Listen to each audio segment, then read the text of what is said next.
आपके तैयारी का 50% तैयारी हो जाता है क्लास में अटेंटिव रहने से। 50% तैयारी बच्चे का क्लास में ही होता है, अटेंटिव रहने से, क्लास डेली आने से। अटेंटिव रहिए या क्लास डेली आइए तो 50% तो यही कहानी हो गया। ये किसके लिए? क्लास आप आ रहे हैं तो। लेकिन क्लास क्या डेली आ रहा है तो 50% यही तैयार हो गया। उसके बाद घर जाके सेम डे में, सेम डेट में जो चीज पढ़ा दिया गया उसको पढ़िए।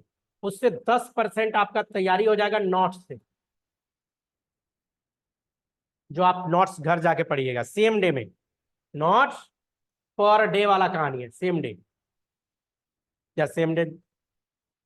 10% तैयारी का जो है आपका मेडिकल एग्जाम का जो आप तैयारी करते हैं, 10% तैयारी आपका हो जाता है एनसीईआरटी पढ़ने से। 10% तैयारी आपका कहाँ हो गया? एनसीईआरटी पढ़ने से। फिर 10% तैयारी आपका हो जाएगा मल्टीपल चॉइस क्वेश्चंस बनाने से। ठीक। 10% तैयारी आपका और हो जाएगा, 10 to 20% लगभग मान के चलिए, 20% तक क्विक रिवीजन। 20% तैयारी लगभग हो जाए। टोटल कितना हो गया? हुआ। अगर आपको मेडिकल निकालना है या कोई भी कंपटीशन निकालना है, 50% तो यहीं पे कहानी हो गया आपका क्लास में।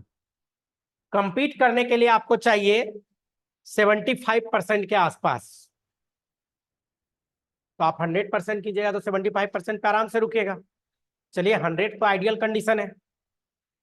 आप लोग देखते होइएगा मेडिकल में बहुत बच्चे 720 में 720 ले आए, आइडियल कंडीशन है वो। तो वो सब अटेंटिव है, वो सब क्लास 6 से ही अटेंटिव रहा। वो सब क्लास 6 से ही पढ़ना स्टार्ट कर दिया, क्लास सारा अटेंड किया, लेक्चर सारा अटेंड किया, और वो भी अटेंटिव रह गए। अब इसमें से आप क्या क्या नहीं कर रहे हैं। अगर आप यहाँ पे गोल हो गए क्लास में तो रिजल्ट कभी नहीं ले पाओगे। क्लास अगर आपका अटेंटिव नहीं रह रहा है, क्लास में आप डेली नहीं रह रहे, क्लास में आप समझने की कोशिश नहीं कर पा रहे, तो रिजल्ट नहीं होगा। क्योंकि मैंने क्या बोला, रिजल्ट चाहिए तो कितना में रिजल्ट?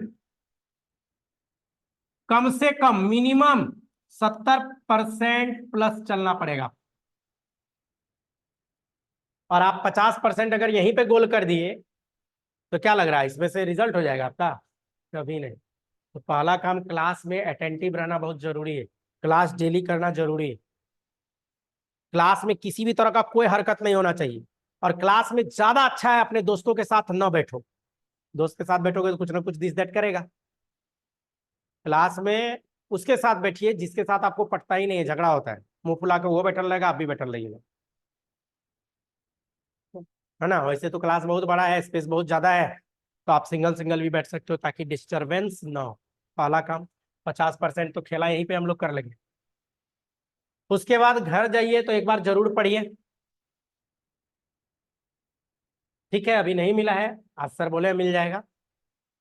नहीं, अगर आज नहीं मिला तो आप एक काम कीजिएगा, मेरे नंबर पे कॉल कीजिएगा, 98।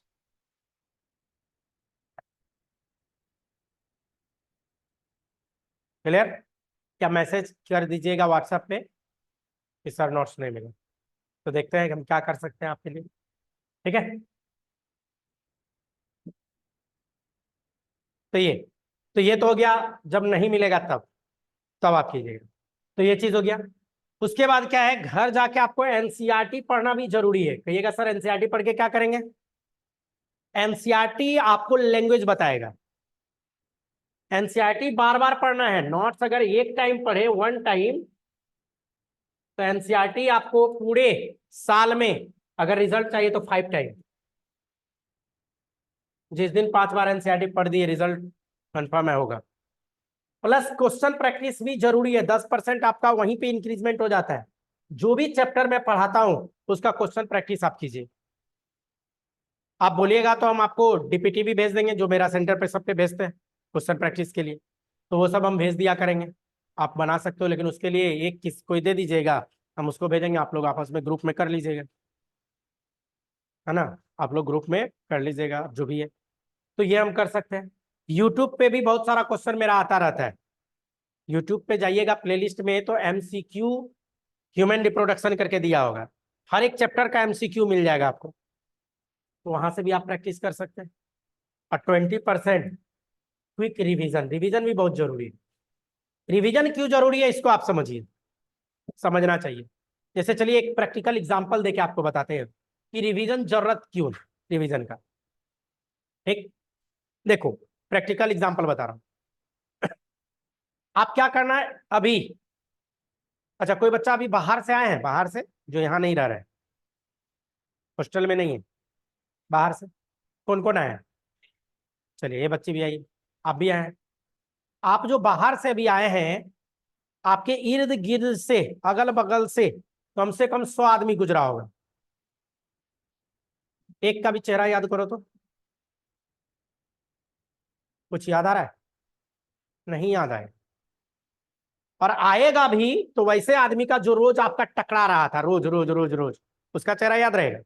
लेकिन फर्स्ट टाइम अगर वो आदमी को आप देखें तो उसका चेहरा आपको याद नहीं है, तो क्या आपने आंख बंद करके, आप आंख बंद करके यहाँ आए हैं, या आंख बंद कर लिया चले, ऐसा किए थे? आंख खोल के आए, फिर याद क्यों नहीं है? आप उसको देखे भी थे। तो हम ध्यान से उतर गए। तो हमारा जो ब्रेन है ना, ब्रेन में दो तरह का मेमोरी होता है, एक शॉर्ट टर्म एक लॉन्ग टर्म। उस समय जो उसको देखे वो सब कुछ कहां गया हमारा, शॉर्ट टर्म में गया, और आके क्लास करने लगे, बैठ गए, तो सारा चीज शॉर्ट टर्म वाला डिलीट हो गया। पता नहीं है कौन था, कैसा कलर का कपड़ा पहना था, चलने का स्टाइल कैसा था, बोलने का स्टाइल कैसा था, कुछ पता नहीं चल रहा है, उस शॉर्ट टर्म में था। तो हमारा जो ब्रेन है ना, पहले कोई भी चीज को शॉर्ट टर्म में डालता है। जैसे आपने जो आज क्लास में पढ़ाई किया, वो सब जाएगा कहां, पहले शॉर्ट टर्म में चला गया। आपको लॉन्ग टर्म में भेजना है तो बार बार बार, जैसे मैंने बताया, जो आदमी से आप बार बार टकरा रहे हैं वो याद रह जाएगा। तो बार बार बार बार बार बार जिससे आप मिल रहे हैं, तो रिवीजन जरूरी है। क्विक रिवीजन इसीलिए मैंने लिखा था, क्विक रिवीजन आपको 20% इंक्रीजमेंट करवा देगा। तब आप लॉन्ग टर्म में, और लॉन्ग टर्म में एक बार चला गया तो फिर जिंदगी भर याद होगा, फिर याद रहेगा। समझ में आया? एक तो ये, एक चीज और है, हमारा ब्रेन किसी भी चीज को पिक्चराइज करके याद रखता है, पिक्चर के फॉर्म में। मैं जो इतना दिखा दिखा के पढ़ाता हूं, जैसे ये बोन सब जो दिखा रहा हूं, क्योंकि मैं बायो का टीचर हूं, मुझे पता है पिक्चराइजेशन सबसे ज्यादा याद होता है देख के, देन सुन के, देन करके।